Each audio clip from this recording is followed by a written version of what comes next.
வணக்கம் மக்களே. தனிப்பட்ட முறையில் பிரியங்கா காந்தி எடுத்த கருத்து கணிப்பு. நடிகர் விஜய் காங்கிரஸ் கூட்டணி சேர்ந்தால் 150 தொகுதிகள் உறுதி. துணை முதல்வர் மற்றும் 5 கேபினட் அமைச்சர்கள். இதைவிட காங்கிரசுக்கு வேறு என்ன வேண்டும்? புதுவை கேரளாவிலும் ஆட்சி அமைக்க அருமையான வாய்ப்பு. நடிகர் விஜயை வெற்றாதீங்க, அம்மா சோனியாவிடம் வலியுறுத்தும் பிரியங்கா அவர்கள். இந்த மாதிரியான பரபரப்பான தகவல்களை பற்றி இந்த தொகுப்பில் பார்க்கலாம் வாங்க.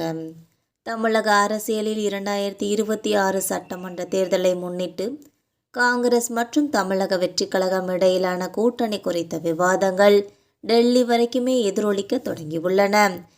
சமீபத்தில் பிரியங்கா காந்தி வதேதரா அவர்கள் தனிப்பட்ட முறையில் மேற்கொண்ட ஒரு ரகசிய கருத்து கணிப்பு முடிவுகள் காங்கிரஸ் மேலிடத்தை வியப்பில் ஆழ்த்தியுள்ளதாக கூறப்படுகிறது. அந்த ஆய்வின்படி நடிகர் விஜய் தலைமையிலான தாவேகாவுடன் காங்கிரஸ் கரம் கோர்த்தால் தமிழகத்தில் தற்போதைய ஆட்சிக்கு எதிராக ஒரு வலுவான மாற்று உருவாகும் என்றும், இக்கூட்டணி குறைந்தது 150 தொகுதிகளில் வெற்றி பெற வாய்ப்புள்ளதாகவும் தகவல்கள் கசிந்துள்ளன. நடிகர் விஜய் தரப்பில் காங்கிரசுக்கு வழங்கப்பட்டுள்ளதாக கூறப்படும் ஆஃபர் மிகப்பெரிய அளவில் உள்ளதுனே சொல்லலாம். திமுக கூட்டணியில் நீண்ட காலமாக தேடிக்கொண்டிருக்கும் அதிகார பகிர்வு நடிகர் விஜயின் கூட்டணியில் சாத்தியமாகும் என தெரிகிறது.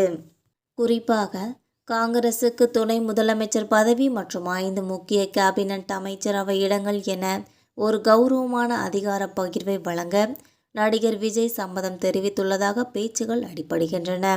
தேசிய கட்சியான காங்கிரசிற்கு மாநில அரசில் இவ்வளவு பெரிய பங்கு கிடைப்பது தமிழக அரசியல் வரலாற்றில் ஒரு மைல்கல்லாக அமையும் என்பதில் சந்தேகமே இல்லைன்னு சொல்லலாம்.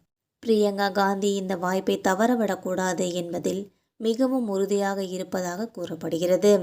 தனது தாயார் சோனியா காந்தியிடம் இது குறித்து பேசியுள்ள பிரியங்கா அவர்கள், தமிழகத்தில் திமுகவின் நிழல் இருப்பதை காட்டிலும் விஜயுடன் இணைவது காங்கிரசின் எதிர்காலத்திற்கு புதிய புத்துயிர் அளிக்கும் என வலியுறுத்தியதாக தெரிகிறது. தமிழகத்தில் ஏற்படும் இந்த தாக்கம் வெறும் எல்லையோடு முடிந்து விடாமல் அண்டை மாநிலங்களான கேரளா மற்றும் புதுச்சேரியிலும் காங்கிரசின் செல்வாக்கை உயர்த்த உதவும் என அவர் கணக்கு போடுகிறார். மேலும் எதிர்காலத்தில் இந்தியாவில் கூட்டணியில் தாவேகாவை இணைக்கவும் பிரியங்கா காந்தி திட்டமிட்டுள்ளதாக தெரிய வருகிறது. தமிழகத்தில் விஜயின் செல்வாக்கு இளைஞர்கள் மத்தியில் கட்டுக்கடங்காமல் இருப்பதை காங்கிரஸ் மேலிடம் கூர்ந்து கவனித்து வருகிறது.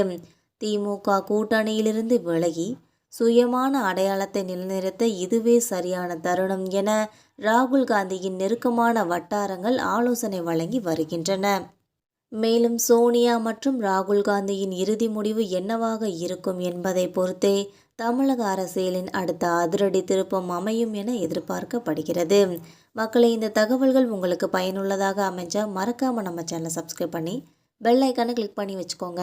அப்போ தான் நம்ம டெய்லி இது மாதிரி போடுற தகவல்கள் உங்களை உடனுக்குடன் நோட்டிஃபிகேஷனாக வந்து சேரும்.